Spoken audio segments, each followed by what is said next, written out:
we are going to read chapter 2 of Rules. The last chapter, we are introduced to our main character, Catherine. Okay, and Catherine has a younger brother named David. And they were about to leave for David's OT, occupational therapy, okay, to help him learn skills. We also found out that Catherine had a new friend moving in next door, a young girl that was about her age. So she is waiting for them to move in so that she can meet her. Okay, so let's get on to chapter 2. Don't run down the clinic hallway. When David was 3 and started coming to the clinic for occupational therapy, I tagged along because I was too little to stay home alone. Now I'm 12 and can stay home if I want. But I like to come. I like talking to Mom on the ride over and back and shopping in the stores across the street. I love the road between our house and the clinic. It follows the ocean's shoreline. And I look for snowy egrets standing stick still in the salt marshes and the osprey circling hunting fish.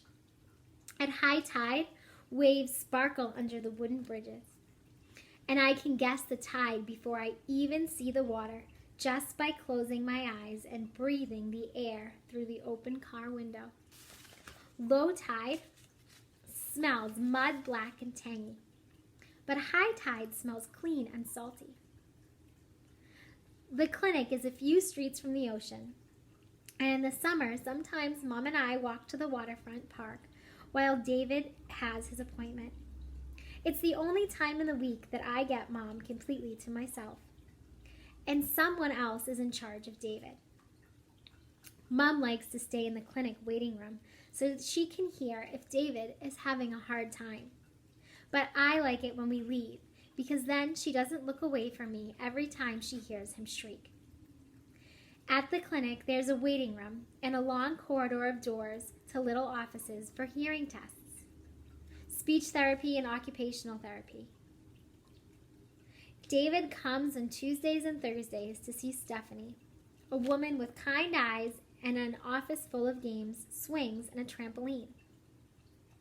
She has more balls than I've ever seen in any school playground. I think that it would be fun to go with Stephanie and do what she calls playing, but David thinks of it as work. I wait while Mom says hello to the other waiting room people. But as soon as Stephanie takes David's hand, I ask, "Can we go to the park? We haven't been since last fall." "It's gonna rain." Mom sits down on the waiting room couch.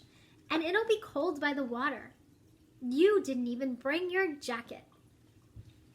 "Can we go shopping then?" I glance out the window to the line of stores across the street. My favorite is Elliot's Antiques. From the sidewalk, it seems only a door tucked between 2 downtown shops. But behind the door and up the musty-smelling staircase is a sign. Elliot's Antiques. The whole store is like an attic full of stuff someone's grandparents once owned but had no more use for. Things not quite good enough to keep, but also not quite bad enough to throw away either. "David had a hard time last week," Mom says.